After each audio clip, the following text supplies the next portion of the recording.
Habakkuk 2 tables Bible స్టడీలో ఇది 70వ presentation. మన అంశము అహరోను బలిపీఠము, ఆరోన్స్ ఆల్టర్. ప్రార్థన చేసుకుని వాక్యాన్ని ప్రారంభించుకుందాం.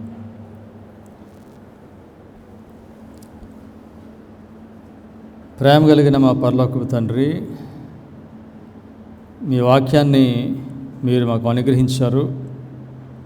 మాకు అనుగ్రహించిన వాక్యాన్ని ప్రజలకు బోధించడానికి మీరు మమ్మల్ని ఏర్పాటు చేసుకున్నారు. ఈ వాక్యం ప్రకటించబడినప్పుడు మీ భక్తులను ఈ సత్యము ఆకర్షిస్తుంది, గుర్తిస్తుంది. ఈ సమయంలో వాక్యాన్ని బోధిస్తున్న నాకు తగ్గింపు స్వభావమును, పరిశుద్ధాత్మను అనుగ్రహించండి. వాక్యాన్ని వినుచున్న మీ ప్రజలకు వారికి మీరు తోడుగా ఉండి మీరు ఏమి బోధించాలని మాకు ఉద్దేశించారో దానిని మీరు మాకు బోధించి దాని ప్రకారముగా మేము నడిచినట్లు మీరు మమ్మల్ని నడిపించమని యేసుక్రీస్తు నామములో ప్రార్థన చేయించున్నాం తండ్రి, ఆమేన్.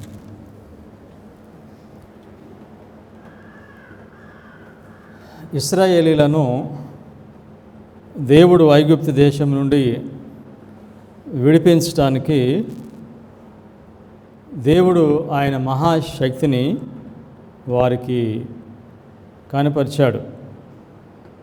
దేవుడు కనపరిచిన ఆ మహాశక్తి అది వారికి వెలుగు, అది వారికి వర్తమానము. అయితే వారు దేవుని యొక్క మహాశక్తిని దేవుడు వారికి కనపరిచినప్పుడు దానిని మరచిపోయారు. ఆ విధంగా మరచిపోవటము నవీన ఇశ్రాయేలీలకు అది ఒక పాఠం అని చెప్పారు. వారికి దేవుడు ఏమైతే బయలుపరిచాడో ఆయన శక్తిని, దాన్ని మర్చిపోవటము అది మనకి పాఠముగా ఉంది. వారిని బయటికి విడిపించిన కొద్ది నెలల్లోనే అహరోను ఒక దూడను చేసి బలిపీఠం కట్టి ఆరాధించడానికి మనుషులను ఆయన పిలుస్తాడు. అహరోను ఈ విధంగా చేయటము, అహరోను అడ్వెంటిస్ట్ లీడర్షిప్కి సూచనగా ఉన్నాడు. వారి యొక్క అనుభవం నుండి దేవుడు మనతో మాట్లాడుతున్నాడు.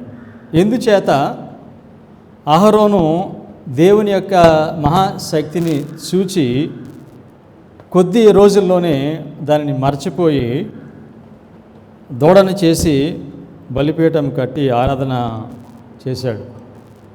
Testimonies volume 8 page 115 and 116.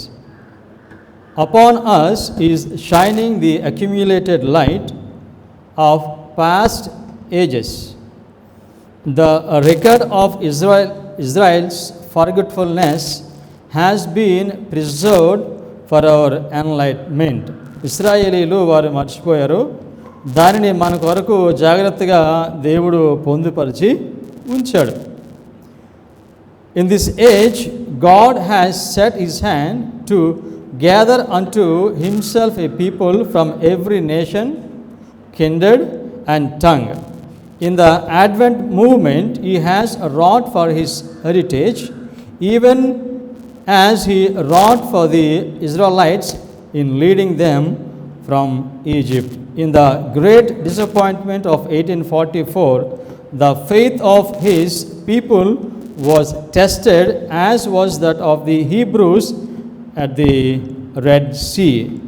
They forgot the mighty manifestation of the power of God that was brought about for them to bring them out of Egypt.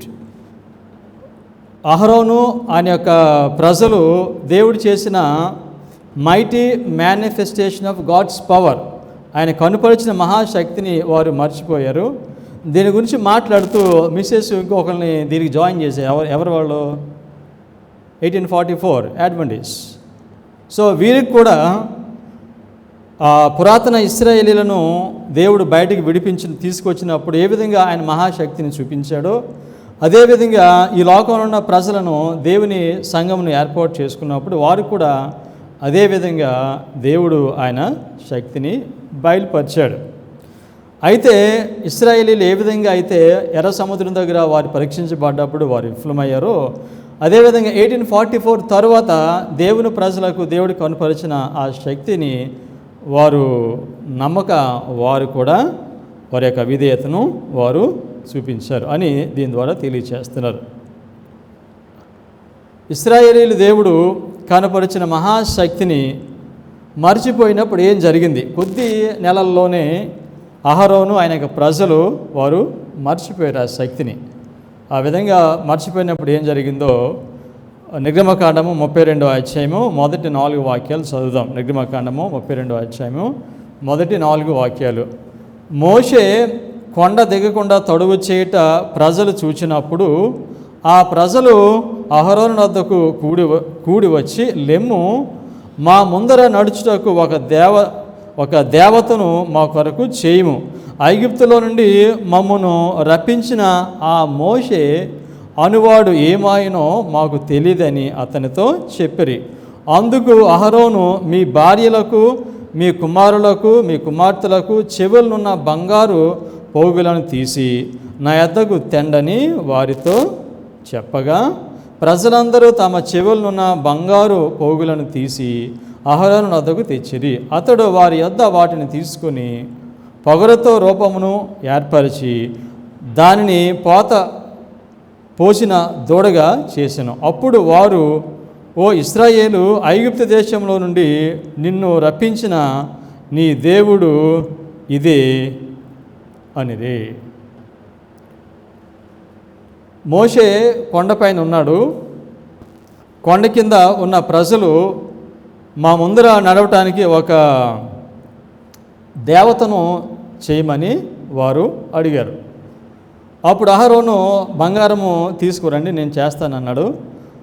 వారు బంగారం తీసుకొచ్చారు. బంగారంతో దూడను ఆయన చేసిన తరువాత ఐగుప్తు నుంచి విడిపించిన దేవుడు ఇదే అని వారు చెప్పారు.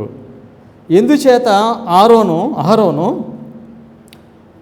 వాళ్ళ మాటలకు లోబడకుండా మనము దేవుని యొక్క శక్తిని మనం చూచాము, సో కనుక ఆ విధంగా మనం చేయకూడదు అని చెప్పడానికి బదులుగా ఆ ఇశ్రాయేలీలు అడిగిన దానిని ఆయన చేశాడు.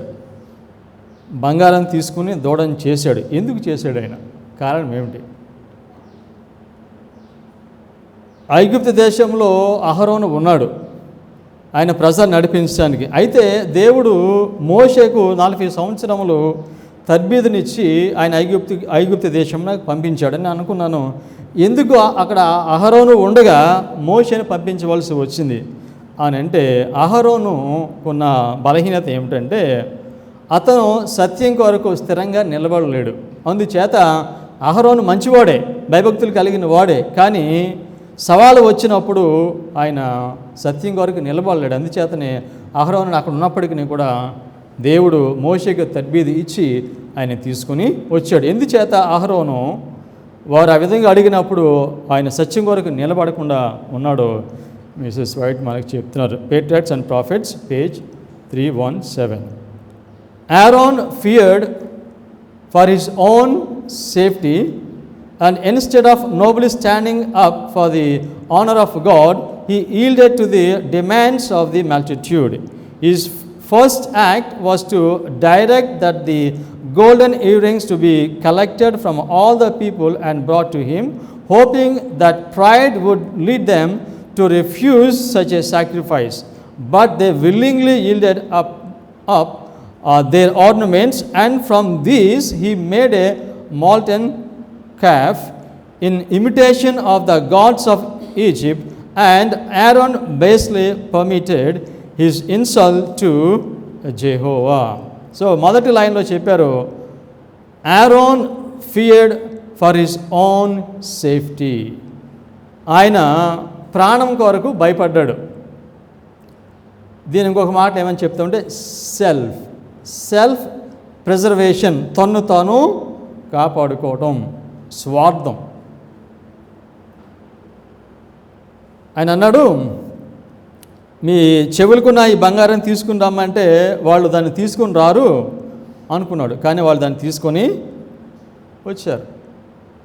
కనుక ఇక్కడ అహరోను చేసిన తప్పిదం ఏమిటంటే ఆయన తన ప్రాణాన్ని కాపాడుకోవడానికి ఈ పని చేశాడు. సో అహరోను ఎవరికి సూచనగా ఉన్నాడు? Adventist leadership. సత్యమును కాపాడటానికి వారికి చాలా అడ్డొస్తాయి. అహరోను అదే పని ఇక్కడ చేశాడు. సో కనుక ఎప్పుడైతే తన ప్రాణము కాపాడుకోవడానికి స్వార్థం గారికి ఆ పని అయినా చేశాడు. సో కనుక ఈ పని చేశాడు. అది రెండవ స్టెప్కి నడిపించింది. ఏమిటది? Statement content. He did more seeing with what satisfaction the golden God was received. He built an altar before it and made proclamation, tomorrow is feast to the Lord. Under the pretense of holding a feast to the Lord, they gave themselves up to a gluttony and licentious reveling. ఏం చేశాడు? తర్వాత ముందు ఆయన తన ప్రాణమును కాపాడుకోవడానికి ప్రయత్నం చేశాడు. తర్వాత బంగారు దూడను చేశాడు. దాని తర్వాత ఆయన బలిపీఠమును కట్టాడు. బలిపీఠమును కట్టిన తర్వాత అన్నాడు, tomorrow is a feast to the lord. కనుక బలిపీఠం పెట్టాక రేపొద్దున మీరు రండి, మనము ఆరాధన చేద్దాం.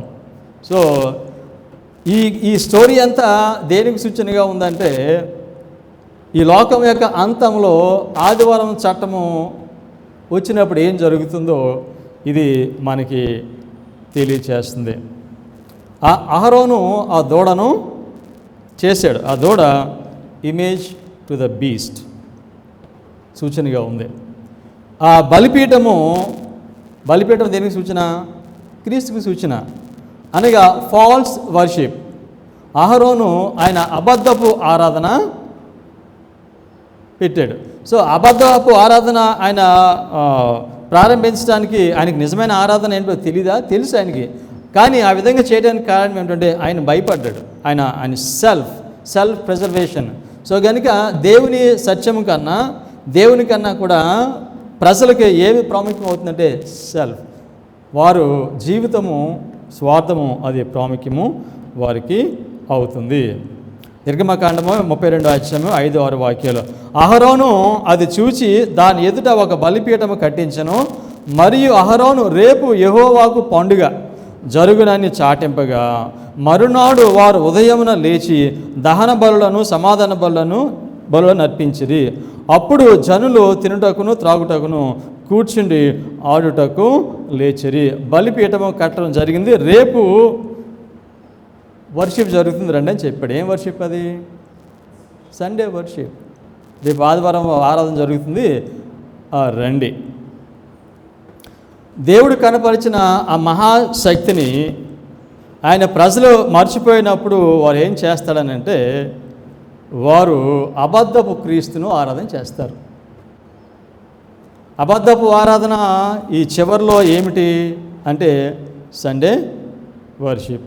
సో అబద్ధపు ఆరాధన, ఆదివారం ఆరాధనను ఎవరు అంగీకరిస్తారు చివరిలో? దేవుని ప్రజలు. వాళ్ళు ఎవరంటే మృగము ముద్రను పొందినవారు, లేకపోతే మృగమునకు ప్రతిమను అంగీకరించిన వారు చేస్తారు. ఇశ్రాయేళ్లకు వారి యొక్క ఫౌండేషన్ ఏమిటి? వారి ఆరాధనకు విశ్రాంతి దినము వారికి ఫౌండేషన్ వారి ఆరాధనకు. సో కనుక ఇప్పుడు అహరోను విశ్రాంతి దినమున స్థానంలో ఏం పెట్టాడనంటే బంగారం దూడం చేసి దాని మీద బలిపీఠం చేసి దాని మీద పెట్టి దాన్ని ఆరాధన చేయమని చెప్తున్నాడు. అది సండే లా టైంలో దేవుని ప్రజలుగా పిలువబడేవారు ఆదివారం చట్టమునకు లోబడటానికి సూచనగా ఉంది. Great Controversy, page 437. The Sabbath therefore lies at the very foundation of divine worship. If you are going to have a false worship, for it teaches that great truth in the most impressive manner, and no other institution does this. So కనుక ఇశ్రాయేలీలకు వారి ఆరాధనకు పునాది ఏమిటంటే విశ్రాంతి దినము. So కనుక అహరోను ఆరాధనకు పునాది అయినటువంటి సబ్బాతును ఆయన తృణీకరించాడు. ఎలా తెలుస్తుంది ఆయన ప్రజలకు భయపడి ఆ దూడను చేసి బలిపీఠము కట్టి దాని మీద ఆ దూడను పెట్టి రేపు రండి మనం ఆరాధన చేద్దామని చెప్పాడు. ఇదంతా కూడా భవిష్యత్తులో జరగబోతుంది. 32 అధ్యాయం 1వ వాక్యం నిర్గమకాండం మరింకా క్లోజ్గా చూద్దాం మనము. మోషే కొండ దిగకుండా తడువు చేయట ప్రజలు చూసినప్పుడు ఆ ప్రజలు అహరోను వద్దకు కూడి వచ్చి, లెమ్ము, మా ముందర నడుచుటకు ఒక దేవతను మా కొరకు చేయము. ఐగుప్తులో నుండి మమ్మల్ని రప్పించిన ఆ మోషే అనువాడు ఏమాయనో మాకు తెలియదని అతనితో చెప్పరి. మోషే కొండపైన ఉన్నాడు. తడువు చేయట ప్రజలు చూసినప్పుడు టారింగ్ టైం, ఆలస్యం చేశాడు. ఆలస్యము చేసినప్పుడు మనుషుల యొక్క క్యారెక్టర్ పరీక్షించబడుతుంది, వారి యొక్క విశ్వాసము పరీక్షించబడుతుంది. కొండ మీద మోషే ఉన్నాడు, కింద ఈ ప్రజలు ఉన్నారు. అనుకున్న సమయానికి మోషే రాలేదు. సో కనుక వీళ్ళకి పరీక్ష ప్రారంభమైంది. వీరు దేవుడు చేసిన ఆ మహత్కార్యములను చూచారు, ఆయన శక్తిని చూచారు. ఇప్పుడు వారు దానిని నమ్ముతారా, దాని మీద ఆధారపడి ఉంటారా, లేకపోతే వారు అవిశ్వాసులుగా ఉంటారా అనేది వారికి పరీక్ష. Review and Herald, October 31, 1899. When the 10 virgins went forth to meet the bridegroom, their lamps were trimmed and burning. Apparently, there was no difference between the 5 who were wise and the 5 who were foolish. To outward appearance, all were prepared or robed in white and carrying their lighted lamps. But only 5 of these virgins were wise. So బయటికి చూస్తే ఈ 10 మంది కన్యకులు వీళ్ళ తెల్లని వస్త్రం వేసుకున్నారు. So పెండ్లి కుమారు రాకడ కొరకు వీళ్ళు సిద్ధపడినట్లుగానే ఉన్నారు. వాళ్ళ దగ్గర వెలిగించిన దీపం వారి దగ్గర ఉంది. కానీ అందులో 5గురు మాత్రమే బుద్ధి కలిగిన వారు, 5గురు బుద్ధి లేని వారు. తర్వాత మిసెస్ చెప్తున్నారు, వీళ్ళు ఎందుకు బుద్ధి కలిగిన వారు మిసెస్ వాడు చెప్తున్నారు. Statement continuous. These anticipated delay and filled their flagons with oil ready for any emergency. 5 of the number had not this foresight. They made no provision for disappointment or delay. So కనుక బుద్ధి కలిగిన కన్యకులు, బుద్ధి లేని కన్యకులకు తేడా ఏమిటంటే, బుద్ధి గలవారు వారు ఆలస్యమైనా లేకపోతే ఏదైనా నిరాశ వచ్చినా దానికి వారు సిద్ధపడి ఉన్నారు వాళ్ళు. కానీ బుద్ధి లేని వాళ్ళు ఒకవేళ ఆలస్యమైనా లేకపోతే ఏదైనా సవాలు వచ్చినా ఏదైనా నిరాశ వచ్చినా దానికి వారు సిద్ధపడి లేరు. సో కనుక ఇప్పుడు ఈ లోకం యొక్క అంతముల అడ్వెంటిజంలో బుద్ధి కలిగిన కన్యకులు, బుద్ధి లేని కన్యకులు ఉన్నారు. ఏ సవాలు వచ్చినా, సో 1,44,000 మంది ప్రజెంట్ ట్రూత్ అంగీకరించిన వారికి ఏ సవాలు వచ్చినా వారు దాన్ని ఎదుర్కోవడానికి వారు సిద్ధంగా ఉండాలి. మన విశ్వాసము తప్పనిసరిగా పరీక్షించబడుతుంది. ఆ విశ్వాసమునకు పరీక్ష వచ్చినప్పుడు మనం నిలబడాలనంటే మనము సిద్ధంగా ఉండాలి. సో కనుక ఎవరైతే సిద్ధంగా ఉన్నారో వారి బుద్ధి కలిగిన వారు. అహరోను ఆ టైంలో కూడా అక్కడ బుద్ధి కలిగిన వారు, బుద్ధి లేని వారు ఉన్నారు. ఆ డిలేకి సిద్ధపడిన వారు ఉన్నారు. మోషే కొండ మీద ఉంటే వీళ్ళు మోషేని చూస్తున్నారు. కానీ వీళ్ళు ఏం చూస్తున్నారంటే లిటరల్గా కనపడదని చూస్తున్నారు, కానీ ఆ స్పిరిచువల్గా ఉన్నదాన్ని వీరు చూడటం లేదు. మమ్మల్ని నడిపించింది దేవుడే మోషే అనుకుంటున్నారు వాళ్ళు. కానీ వాళ్ళు చూడవలసింది మోషే అని కాదు, మోషే ఎవరి ద్వారా నడిపించబడుతున్నాడు, ఈ శక్తి ఎక్కడి నుంచి వచ్చింది అనేది వారు చూడాలి.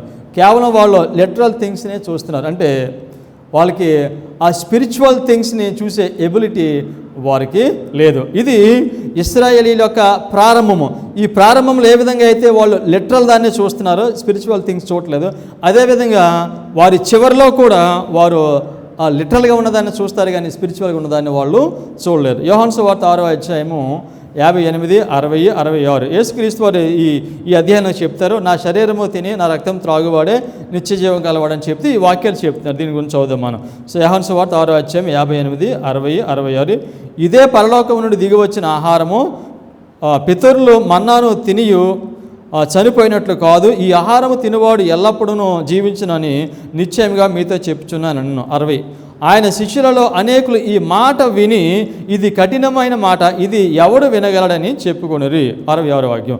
అప్పటి నుండి ఆయన శిష్యులు అనేకులు వెనుక తీసి మరి ఎన్నడను ఆయనను వెంబడింపలేదు. యేసుక్రీస్తు వారు నా శరీరం తిని నా రక్తం త్రాగమని చెప్పారు. ఈ విధంగా చెప్పినప్పుడు వాళ్ళు దీన్ని ఎలా తీసుకున్నారో లిటరల్గా తీసుకున్నారు. కానీ యేసుక్రీస్తు వారు లిటరల్గా మాట్లాడలేదు, ఆయన స్పిరిచువల్గా మాట్లాడుతున్నారు. నా శరీరం తిని నా రక్తము తాగమంటే నిజంగా ఆయన శరీరమే తినాలి, ఆయన రక్తమే తాగాలి అనుకుని వాళ్ళు ఇవి చాలా కఠినమైన మాటలు, ఇవి ఎవడు వినగలరని వారు అప్పటి నుంచి యేసుక్రీస్తుని వెంబడించడము మానేసి వారు వెళ్ళిపోయారు. కనుక మోషే సమయంలో కూడా మోషే కొండపైన ఉన్నప్పుడు అహరోను ఇశ్రాయేలీయులు మోషేని ఆయన లిటరల్గా ఆయనే చూస్తున్నారు, కానీ ఆయన వెనక్కి ఎవరున్నారు, ఆయన ఎవరు నడిపిస్తున్నారు అనే దాన్ని వారు చూడలేదు. అదేవిధంగా చివరిలో కూడా యేసుక్రీస్తు వాళ్ళతో మాట్లాడుతున్నప్పుడు వారు ఆయన చెప్పిన మాటలను వారు లిటరల్గా తీసుకున్నారు. అందుకని వారు యేసుక్రీస్తు వారిని తృణీకరించారు. సో యేసుక్రీస్తు వారిని వెంబడించడం వాళ్ళు ఎప్పటి నుంచి మానేశారని చెప్పారు. దీనిలో యోహాను సువార్త 6వ అధ్యాయము 66వ వాక్యము. సో 6:6 ఆదివారము చట్టం. అహరోను యొక్క చరిత్ర మనకి 2 విషయాలు తెలియచేస్తుంది. అహరోను ఆయన ఏమి తృణీకరించాడో మనం చూద్దాం. మరలా ఇంకోసారి చూద్దాం. నిర్గమకాండం 32వ అధ్యాయం 1వ వాక్యం. నిర్గమకాండం 32వ అధ్యాయం 1వ వాక్యము.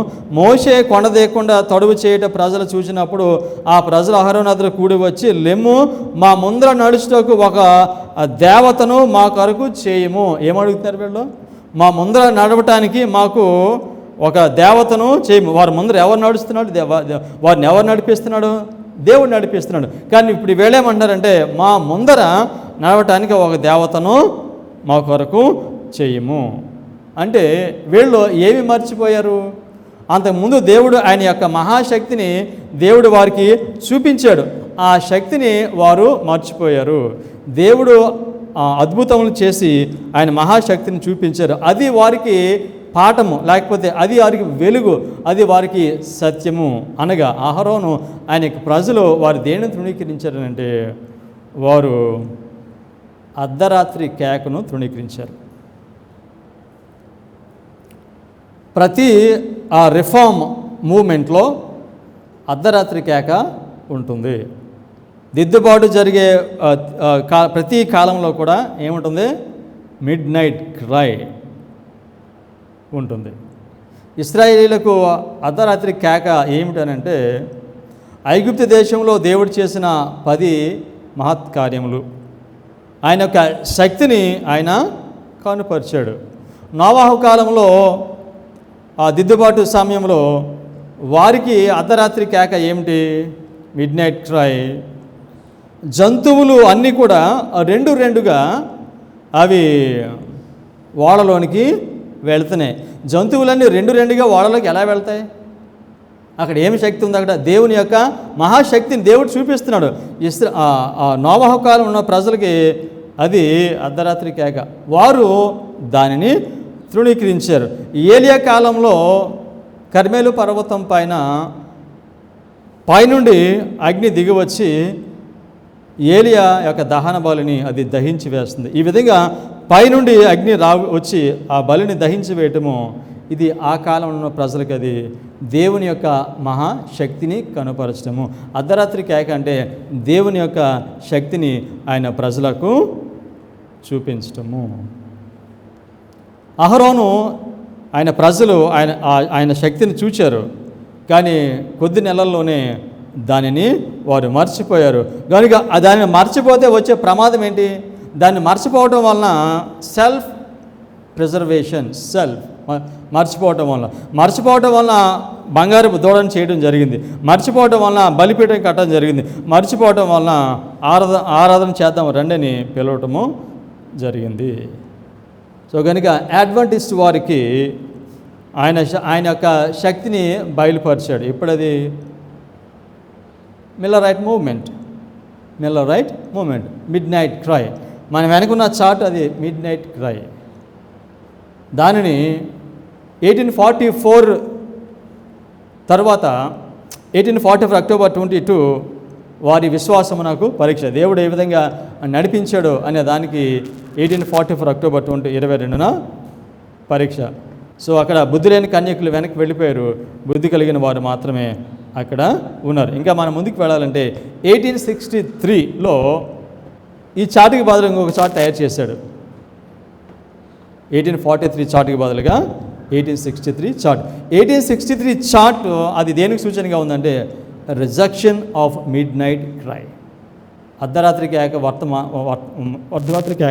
వర్తమానమును తృణీకరించడానికి సూచనగా ఉంది. మనకి అందరికీ తెలుసు అర్ధరాత్రి కేక వర్తమానం తృణీకరిస్తే ఏం జరుగుద్ది. దాన్ని తృణీకరిస్తే మిస్సెస్ వాటి కొటేషన్ చెప్పారు, ఏం జరుగుద్దంటే మనం వెళ్ళే మార్గంలో నుంచి పడిపోతాం. ఈ అర్ధరాత్రి కేక వర్తమానాన్ని తృణీకరిస్తే మనం వెళ్ళే మార్గంలోంచి పడిపోతాం. సో మనకి చివరిలో మన మార్గం నుంచి పడిపోవడం అంటే ఏమిటి తెలుసండి, బంగారం దూడం చేసి బలిపీఠం కట్టి ఆరాధన చేయటం. పడిపోవటం అంటే మనము దేవుడు చూపించిన మహాశక్తిని మనము తృణీకరించడము. ఎవరైతే ఈ అర్ధరాత్రి కేక వర్తమానమును తృణీకరిస్తారో వాళ్ళు వెళ్ళే మార్గంలో నుండి వాళ్ళు ఎక్కడికి వెళ్తున్నారు, ఆ పరలోక పట్టణం వైపు నడుస్తున్నారు. ఆ వెలుగుని దేవుడు చూపిస్తున్నాడు వాళ్ళకి, దాన్ని తృణీకరిస్తే వాళ్ళు పడిపోతారు. సో కనుక చివరిలో దాన్ని తృణీకరించిన వారు, అర్ధరాత్రి కేక వర్తమానం తృణీకరించిన వారు దేవుని ముద్రను వారు పొందరు. ఎలన్ వైట్ 1,44,000 మంది గురించి వాళ్ళు ముద్రించడం గురించి మిస్సెస్ వైట్ మాట్లాడుతున్నారు. ప్రకటన 7వ అధ్యాయంలో మనం చూస్తాము, యెహెజ్కేలు 9వ అధ్యాయంలో మనం చూస్తాము. సో ఆ రెండు మనకి కనిపిస్తాయి. లోక 21వ అధ్యాయం 25వ వాక్యంలో అది అంత తేటగా కనిపించదు. వీటిని గురించి మిస్సెస్ వైట్ మాట్లాడుతూ ఇవి ఆ సీలింగ్ ముద్రించే దాని గురించి మిస్సెస్ వైట్ మాట్లాడుతున్నారు. ఎవరైతే దేవుడు కనపరిచిన ఆ మహాశక్తిని వారు తృణీకరిస్తారో వారు దేవుని ముద్రను పొందరు అని చెప్పారు. మిడ్ నైట్ క్రైని ఎవరైతే తృణీకరిస్తారో వారు దేవుని ముద్రను వారు పొందరు. సో అహరోను ఏం ముద్ర పొంది ఉంటాడైనా? Testimonies for the Church volume 5 page 211 and 212. The class who don't feel grieved over their own spiritual declension nor mourn over the sins of others will be left without the seal of God. దేవుని ముద్ర ఎవరికి ఉండదనంటే ఎవరైతే వారి యొక్క ఆధ్యాత్మిక స్థితి దిగజారిపోతూ ఉందో, పడిపోతూ ఉందో దాని విషయంలో వారు బాధపడరు. అదేవిధంగా వేరే వాళ్ళు యొక్క ఆధ్యాత్మిక స్థితిని చూసి కూడా వీరికి ఎటువంటి బాధ ఉండదు. ఈ మాటను చెప్పిన తర్వాత మిస్సెస్ వైట్ యెహెజ్కేలు 9వ అధ్యాయము 6వ వచనము మిస్సెస్ వైట్ కోట్ చేశారు. యెహెజ్కేలు 8వ అధ్యాయం 9వ అధ్యాయం ఏమిటంటే యెహెజ్కేలు 8వ అధ్యాయముని 8, 9 ఒకటే. 9వ అధ్యాయము 8వ అధ్యాయమున వివరిస్తూ దాన్ని ఎక్స్పాండ్ చేస్తుంది. Repeat and expand. 8వ అధ్యాయము 9వ అధ్యాయము రెండు ఒకదాని గురించే మాట్లాడుతున్నాయి. మిస్సెస్ వైట్ ఈ మాటలు చెప్పిన తర్వాత యెహెజ్కేలు 9వ అధ్యాయం 6వ వాక్యము చెప్పారు. యెహెజ్కేలు 9:6 చదువు. అందరూ నశించినట్లు ఎవరిని విడిచిపెట్టగా పెద్దవారిని, చిన్నవారిని, కన్యకులను, పిల్లలను, స్త్రీలను చంపవాలను కానీ ఆ గురుతు ఎవరికుండునో వారిని ముట్టకూడదు. వారు మందిరము ముందరనున్న పెద్దలను హతము చేయ మొదలు పెట్టగా. దేవుడు ఆయన తీర్పు ప్రారంభించినప్పుడు ఎక్కడ ప్రారంభిస్తాడు? మొట్టమొదటిగా దేవుని ప్రజలతో ప్రారంభిస్తాడు. దేవుని మందిరం ఎవరు? ఇప్పుడు దేవుని మందిరము అడ్వెంటిస్ట్ వారు. యెహెజ్కేలు 8వ అధ్యాయంలో 4 హేయమైన క్రియలు జరుగుతున్నాయి. ఈ 4వ హేయమైన క్రియ ఏమిటంటే 25 పెద్దలు, ఇశ్రాయేలీలు 25 పెద్దలు వారు సూర్యునికి నమస్కారము చేస్తున్నారు. ఈ 25 పెద్దలు దీనిలో యెహెజ్కేలు 9వ అధ్యాయంలో యెరూషలేము గురించి మాట్లాడుతున్నారు. యెరూషలేము గురించి మాట్లాడితే యెరూషలేము దేవుని సంఘం అని చెప్పారు. యెరూషలేము అంటే అడ్వెంటిస్ట్ చర్చ్ నౌ. సో కనుక 8వ అధ్యాయంలో 25 పెద్దలు వారు సూర్యునికి నమస్కారము చేస్తున్నారు. జనరల్ కాన్ఫరెన్స్ కమిటీలో ఎంతమంది ఉన్నారని మనం చెప్పాము? 25. బహుశా దాన్ని 24 కానీ 26 కానీ చేసి ఉండొచ్చు అని నేను అనుకుంటున్నాను. సో కనుక మొట్టమొదటిగా దేవుడు ఆయన శిక్షించినప్పుడు, వారు తీర్పు తీర్చినప్పుడు మొట్టమొదటిగా దేవుని సంఘం నుండి ఆయన ప్రారంభిస్తాడు. సో ఎందుకు దేవుని ప్రజలకు మొదటిగా తీర్పు తీరుస్తాడో చూద్దాం. మిస్సెస్ వైట్ చెప్తున్నారు. Will continue the statement. The ancient men, those to whom God has given great light and who had stood as guardians of the spiritual interests of the people, had betrayed their trust. దేవుడు వారిని కాపరులుగా పెట్టాడు, వారికి వెలుగునిచ్చి దేవుని ప్రజలకు. దీనిలో అన్నాడు, God had given great light. ఎవరికి ఇచ్చాడు ఆ గొప్ప వెలుగు? అడ్వెంటిస్ట్ వారికి ఇచ్చాడు, వారిని కాపరులుగా పెట్టాడు. అయితే వీళ్ళు ఏం చేశారు అన్నాడు, they had betrayed there trust. దేవుడు వారి మీద నమ్మకం పెట్టుకుంటే ఆ నమ్మకాన్ని వారు వమ్ము చేశారన్నమాట. సో దాన్ని అప్పకి వేరే వాళ్ళకి దాన్ని విడిచిపెట్టేశారు వాళ్ళు. ఎవరు? అడ్వెంటిస్ట్ వారు. సో ఎందుకు, ఏ విధంగా వాళ్ళు దేవుని యొక్క నమ్మకాన్ని వాళ్ళు కోల్పోయారు, ఏ విధంగా దాన్ని విడిచిపెట్టారంటే తర్వాత చెప్తున్నారు, they had taken the position that we need not to look for miracles and the marked manifestation of God's power as in former days. అంతకుముందు దేవుడు ఇశ్రాయేలులకు ఆయన మహత్కార్యం చేశాడు కనుక వీళ్ళకి ఇశ్రాయేల్కి ఏదైనా ఆశాభంగం కలిగితే, వారికి ఏదైనా శ్రమ వస్తే వాళ్ళు ఏం జ్ఞాపకం చేసుకోవాలి? అంతకుముందు దేవుడు ఏ విధంగా అద్భుతాలు చేసి వాళ్ళు నడిపించాడో అది వారు జ్ఞాపకం చేసుకోవాలి. అది వారి మనసులో వాళ్ళు ఎప్పుడూ ఉండాలి. అదేవిధంగా అడ్వెంటిస్ట్ వారికి 1840 to 1844 ఏ విధంగా నడిపించాడో దేవుని యొక్క మహాశక్తిని ఉపయోగించి దానిని వారు జ్ఞాపకము చేసుకోవాలి. అంటే వీళ్ళు వారికి ఇచ్చిన బాధ్యతను వారు తృణీకరించారు. వాళ్ళు they had betrayed there trust. ఎందుకంటే వాళ్ళు గతంలో దేవుడు చేసిన మిరాకిల్స్ మాకు వద్దు అంటున్నారు. వాళ్ళు ఆ అద్భుతాలు మాకు వద్దు అంటే, అద్భుతాలు మాకు వద్దంటే వారు దేవుని తృణీకరిస్తున్నారు. వారు దేవుని యొక్క మహాశక్తిని వారు తృణీకరిస్తున్నారు. అనగా the manifestation of God's power ఏమిటంటే midnight cry. So Millerite history అది అర్ధరాత్రి కేక. మన కాలంలో మనం అహరోను చరిత్రను చూస్తున్నాము, అడ్వెంటిస్ట్ వారి చరిత్రను చూస్తున్నాం. ఈ రెండు సందర్భాల్లో దేవుడు ఆయన యొక్క మహాశక్తిని ఆయన బయలుపరిచాడు. సో కనుక ఇప్పుడు మన కాలంలో మనకి అర్ధరాత్రి కేకకు సింబల్ ఏమిటి? What is the symbol of midnight cry in our time now, in our time? So దేవుడు ఆయన యొక్క మహాశక్తిని చూపిస్తాడంటే దేన్ని బయలుపరుస్తున్నాడు? ఆయన యొక్క పరిశుద్ధాత్మ శక్తిని మనకి బయలుపరుస్తున్నాడు. Symbol of midnight cry in our time is latter rain. కడవరి వర్షము యొక్క వర్తమానం. అంటే అది ఎక్కడ చూస్తాం మనము? ప్రకటన 18వ అధ్యాయము మొదటి 3 వాక్యాలు. అది అర్ధరాత్రికి యొక్క చరిత్ర 144,000 మందికి. సో కనుక ఇప్పుడు 144,000 మంది ఈ అర్ధరాత్రి కేకను వారు అర్థం చేసుకోవాలంటే వారు ముందు దేని అర్థం చేసుకోవాలి? 1840 to 1844 మిల్లర్ రైట్ చరిత్రలో అర్ధరాత్రి కేకను ఎవరైతే అంగీకరిస్తారో, ఎవరైతే అర్థం చేసుకుంటారో వారు మాత్రమే ఇప్పుడు ప్రకటన 18వ అధ్యాయంలో మన కాలంలోకి ఇచ్చిన అర్ధరాత్రి కేక చరిత్రను వారు అర్థం చేసుకుంటారు. సో కనుక దీనిని తృణీకరించి, సో ఇప్పుడు సెప్టెంబర్ 11, 2001లో ఏం జరిగింది అనేది వాళ్ళకి ఎవరికి అర్థం కాదు. ఎవరికి అర్థమవుతుంది ఇది? ఎవరైతే 1840 to 1844 ఈ మిడ్ నైట్ క్రై అంగీకరిస్తారు, మిల్లర్ రైట్ చరిత్రను అంగీకరిస్తారు, వాళ్ళే సెప్టెంబర్ 11, 2001 ఏం జరిగిందో వాళ్ళు అర్థం చేసుకుంటారు, దానినే వారు అంగీకరిస్తారు. ఒకవేళ దాన్ని అంగీకరించకపోతే దాన్ని ఏమని పిలుస్తామనంటే ఫాలింగ్ ఆఫ్ ది పాత్, మార్గంలో నుంచి పడిపోవటము. అదే విధంగా అహరోను ఆయన యొక్క ప్రజలు వారి మార్గం నుంచి వారు పడిపోయారు.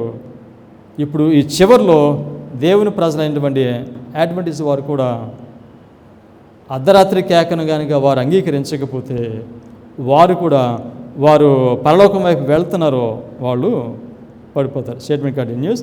Times have changed.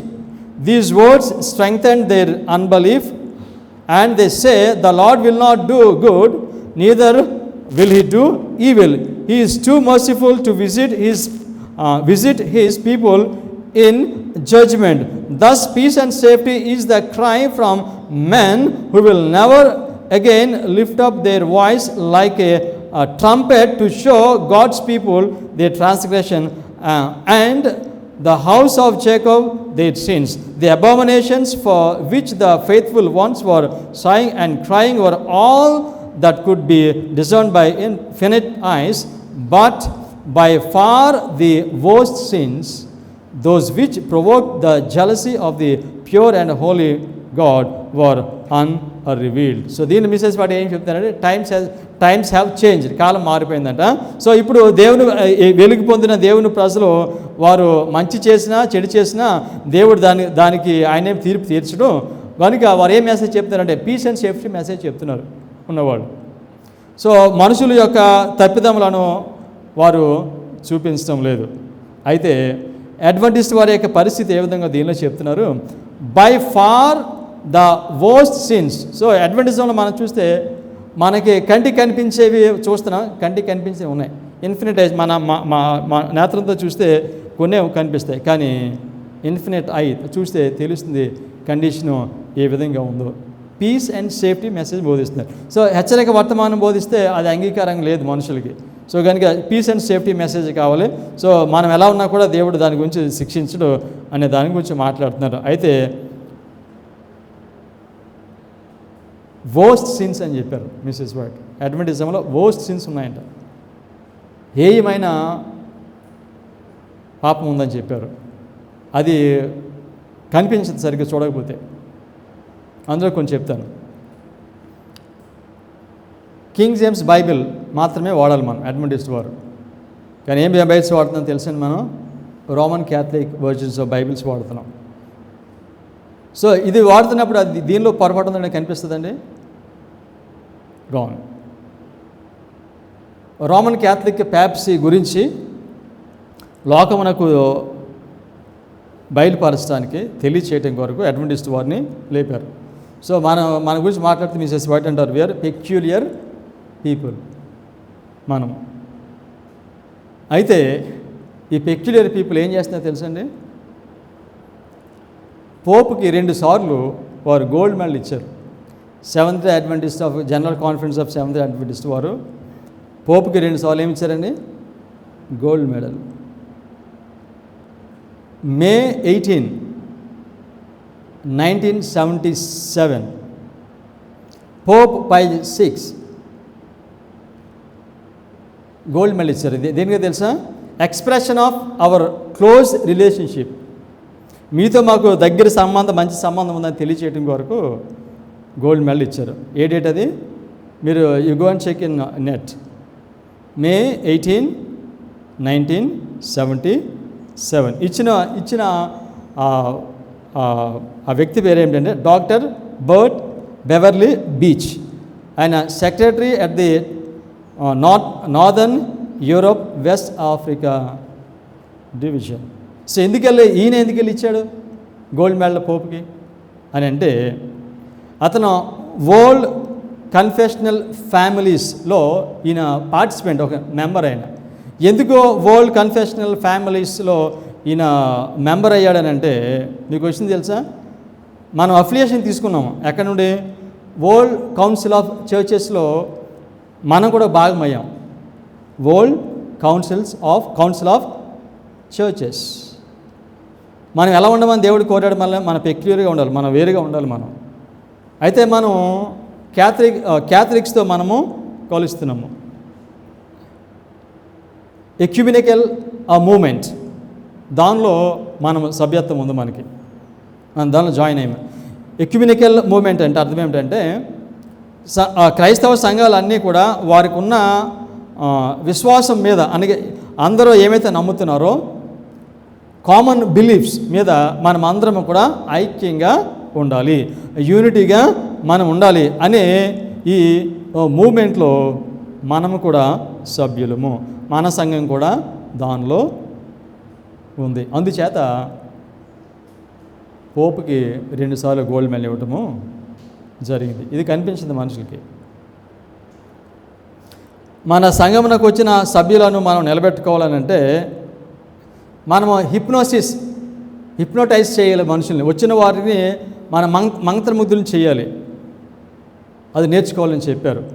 తర్వాత అడ్వెంటిస్ట్ సంఘంలో ఎవరైనా ఆర్డైన్డ్ మినిస్టర్గా ఉండాలంటే కనుక జెస్విట్ టీచింగ్ ఆఫ్ స్పిరిచువల్ ఫార్మేషన్ గురించి నేర్చుకోవాలి అని చెప్పారు. తర్వాత యాడ్రా అనే ఒక సోషల్ వెల్ఫేర్ వర్క్ మనం ఒకటి చేస్తాము. దీనిని ఎవరు గైడ్ చేస్తారనంటే యునైటెడ్ నేషన్స్ దీన్ని గైడ్ చేస్తారు. వారి యొక్క ఆధ్వర్యంలో యాడ్రాని మనము నడిపిస్తున్నాం. సో ఈ విధంగా దేవుని ప్రజలు వారికి ఇచ్చిన వెలుగును కాపాడడానికి బదులుగా వారు మార్గాన్ని తప్పిపోయారు. Statement continuous.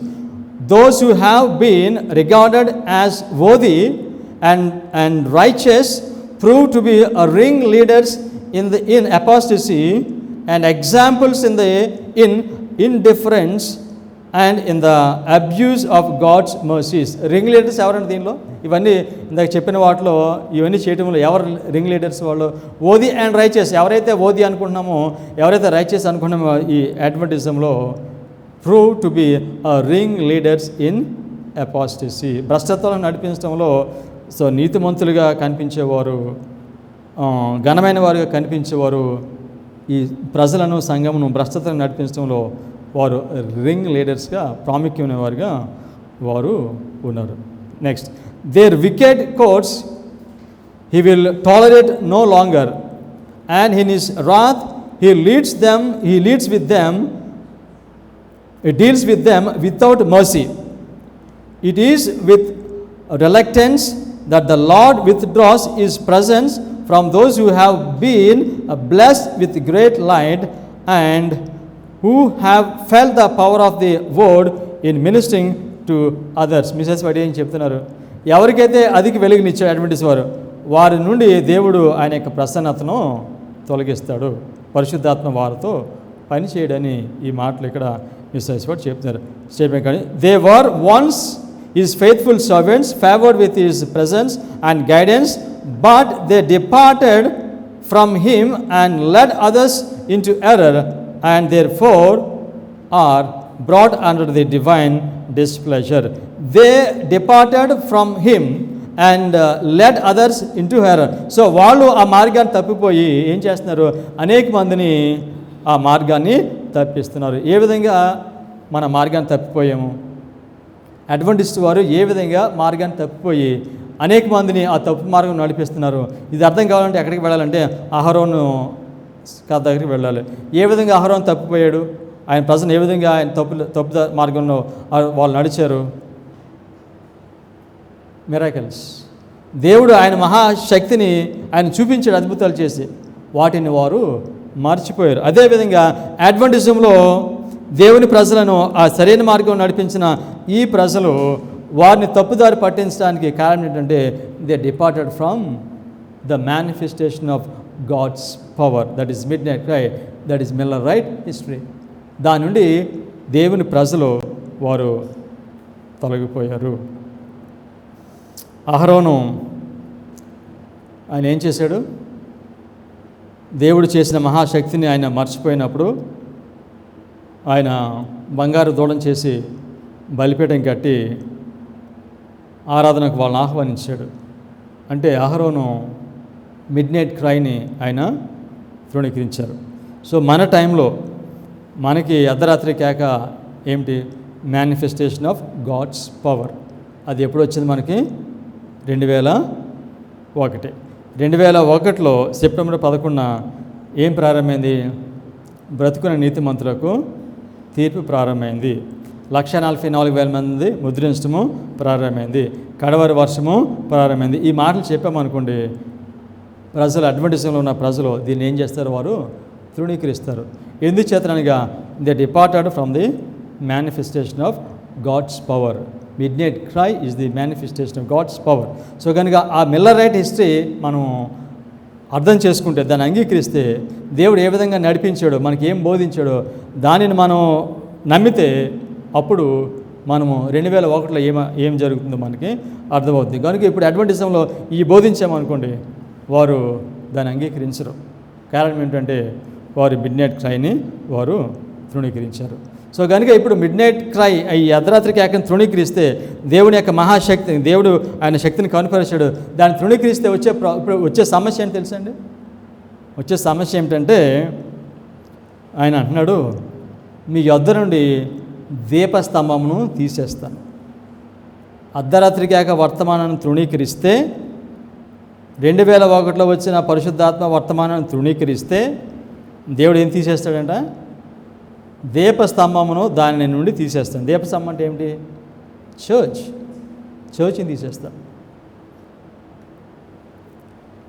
ప్రకటన 2వ అధ్యాయం 5వ వాక్యము, నీవు ఏ స్థితిలో నుండి పడిపోతావో అది జ్ఞాపకము చేసుకొని మారు మనసు పొంది ఆ మొదటి క్రియలు చేయము. ఎక్కడి నుంచి పడిపోయాం మనం? ఎక్కడి నుంచి డిపార్ట్ అయిపోయాం మనం? Midnight cry.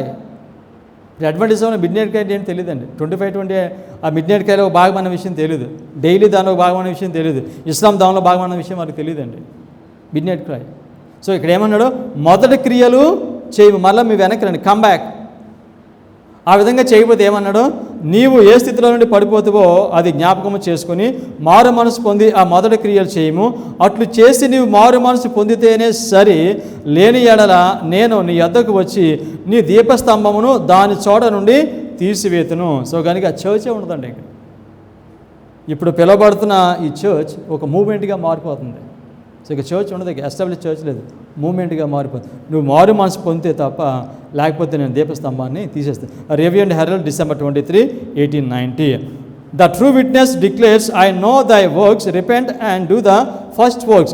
This is the true test, the evidence that the Spirit of God is working in the hearts to imbue you with His love. I will come unto thee quickly, and will remove thy candlestick out of his place, except thou repent. The church is like, candlestick is church.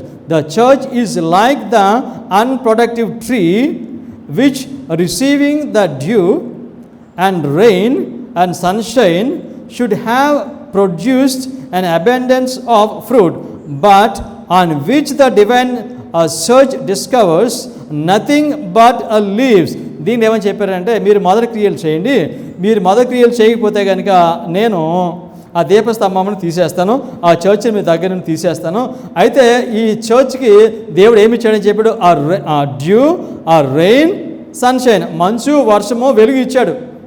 దీనికి సూర్యరశ్మి వెలుగు ఇచ్చాడు. ఎవరికి? Adventism వారికి. ఎప్పుడు ఇచ్చాడు ఇది? Mid night cry. ఎప్పుడు మిడ్ నైట్ క్రై? సో మంచు, ఈ రెయిన్ ఎప్పుడు వచ్చింది? మంచు వర్షం దేనికి సూచనగా ఉంది? పరిశుద్ధాత్మక సూచనగా ఉంది. సో కనుక దేవుడు ఆయన సంఘమునకు 2001లో ఆయన పరిశుద్ధాత్మని ఇచ్చాడు. అదే డ్యూ, రెయిన్, సన్షైన్ నేను ఇచ్చాను.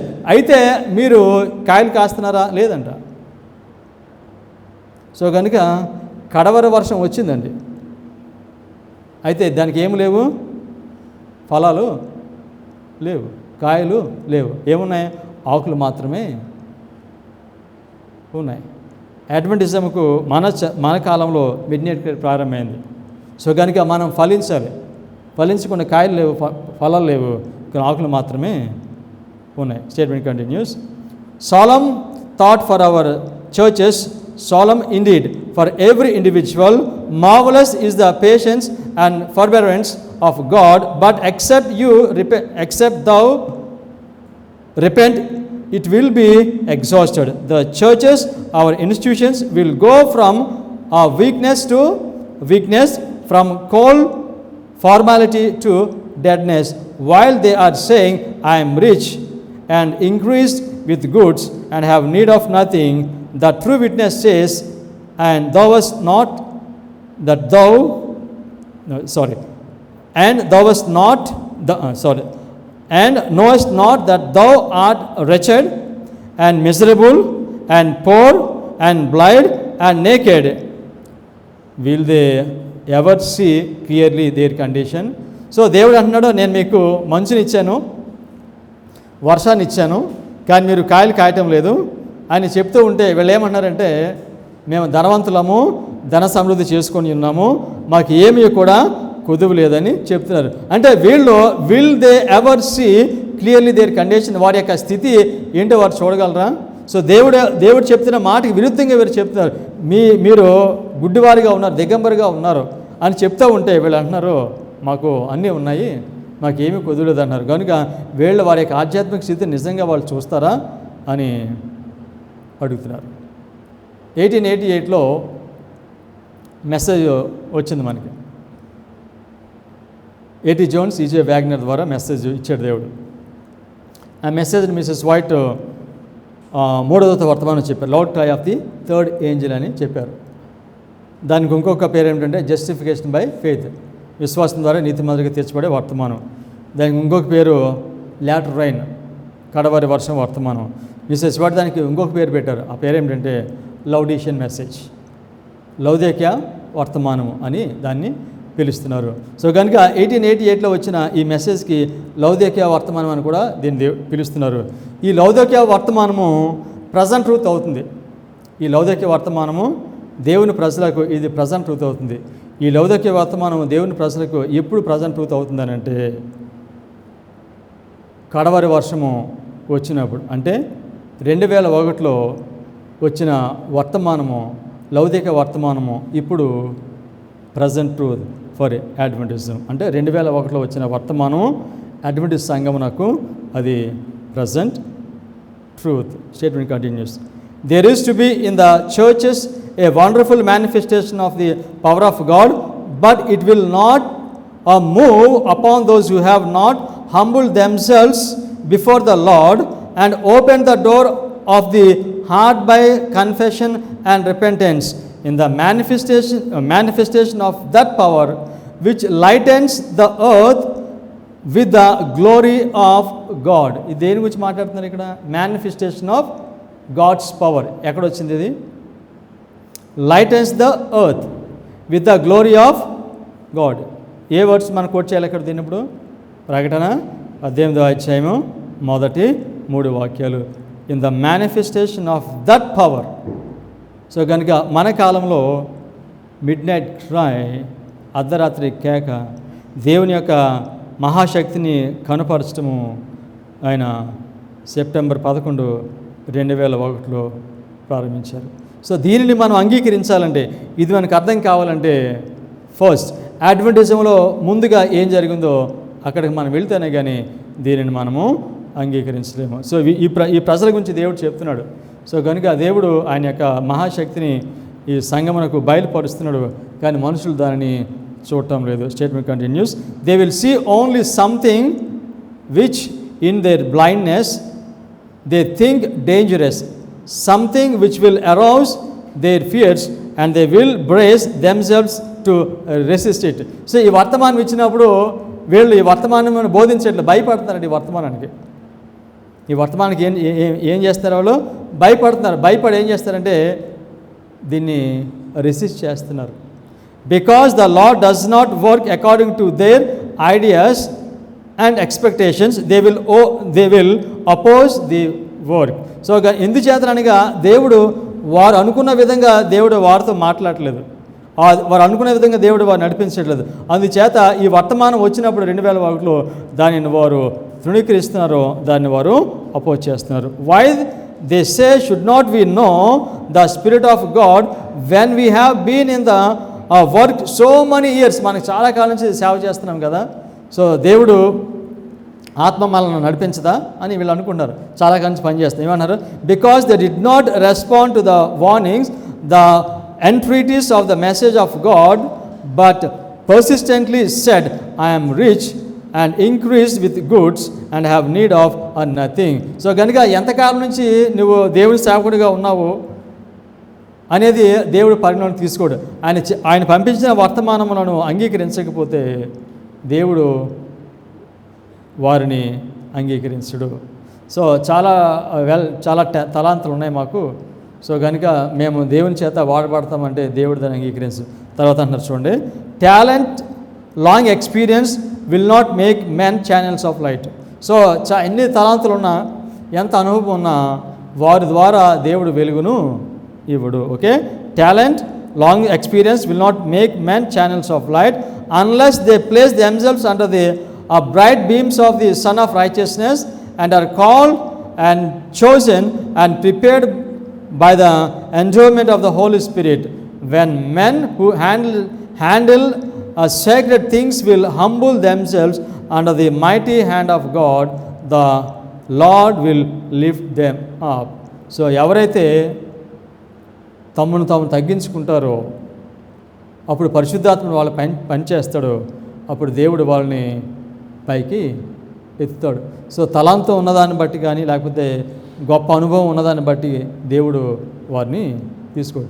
He will make them men of discernment rich in the grace of his spirit.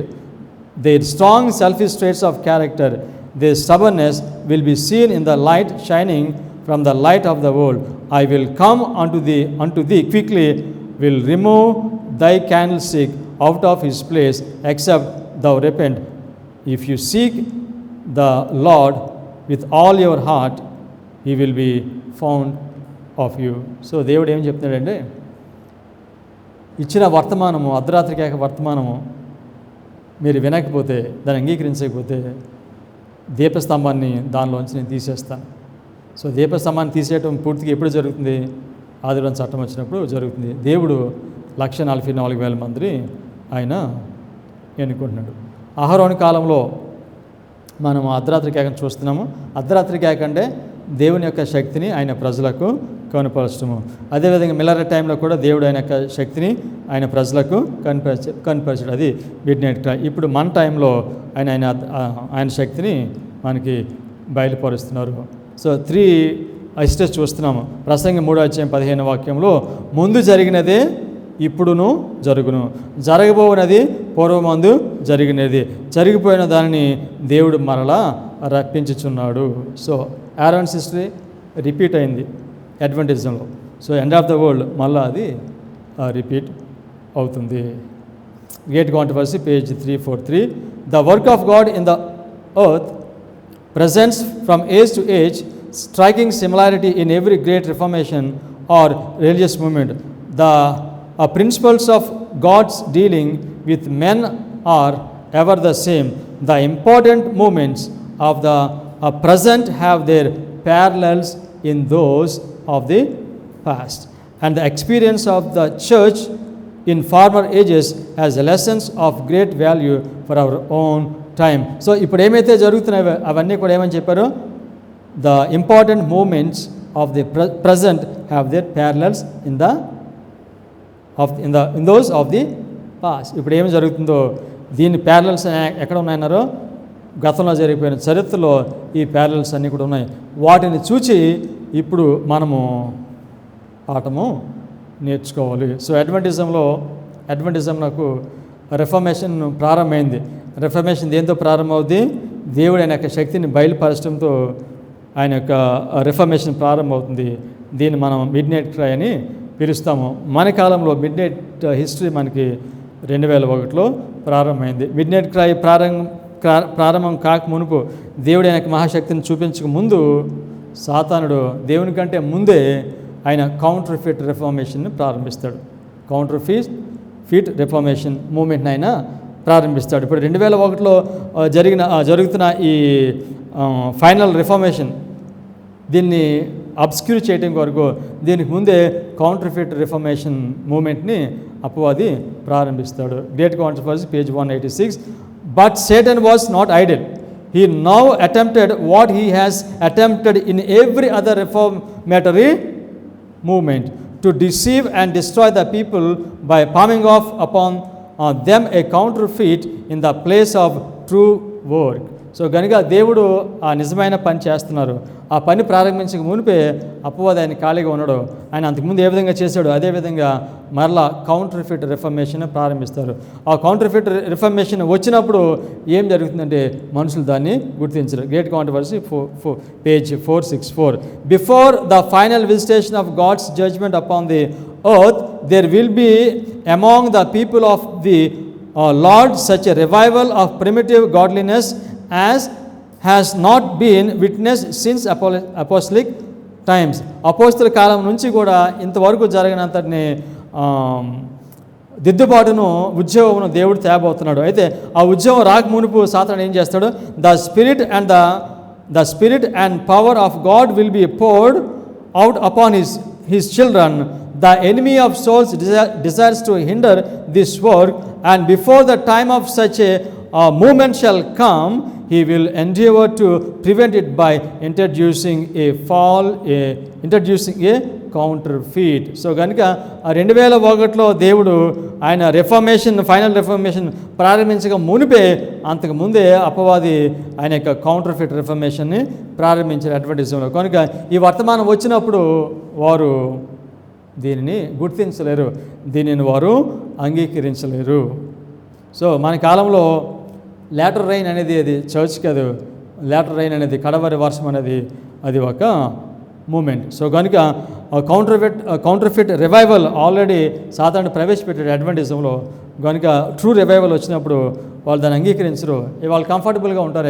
ఇప్పుడు మనం ఏమి బోధించినా కూడా వాళ్ళు దాన్ని రిజెక్ట్ చేస్తారు. కొత్త సత్యాన్ని అంగీకరించే మనసు వారికి ఉండదు. ఎందుచేతనంటే కౌంటర్ఫిట్ రివైవల్లో వారు ఉన్నారు. సో కనుక ప్రస్తుతం final reformation for Adventist is 1,44,000.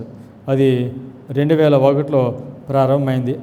ఆ రిఫర్మేషన్లో, ఆ రివైవల్ అండ్ రిఫర్మేషన్లో నీవు నేను ఒక భాగంగా ఉన్నాము. సమరీ ఏమిటంటే, అహరోను కాలంలో ఆయన యొక్క ప్రజలు వారు దేవుని యొక్క మహాశక్తిని అర్ధరాత్రికి ఎక్కడ వారు తృణీకరించారు. వారు బలిపీఠం కట్టారు, దూడం చేశారు. అది ఫాల్స్ క్రైస్ట్ సూచనగా ఉంది, సండే వర్షిప్కి సూచనగా ఉంది. ఎవరైతే 2001లో ఇచ్చిన ద గాడ్స్ మేనిఫెస్టేషన్ ఎవరైతే తృణీకరిస్తారో వారు కూడా అహరోను ఆయన యొక్క ప్రజలు చేసిన దానిలో వాళ్ళు కూడా భాగమై ఉంటారు. సో మనం ఈ లోకం అంతంలో చివరిలో ఉన్నాం మనము. సో కనుక దేవుడు ఆయన ప్రజలకు కావలసిన అర్ధరాత్రికి యొక్క వర్తమానాన్ని ఇచ్చాడు. దాని ద్వారా దేవుడు ఆయన మార్గం నడిపిస్తున్నాడు. ఆ మార్గం నడిస్తే చివరి వరకు మనం నడుస్తాం, గమ్యాన్ని చేరతాం. ప్రార్థన చేసుకుందాం.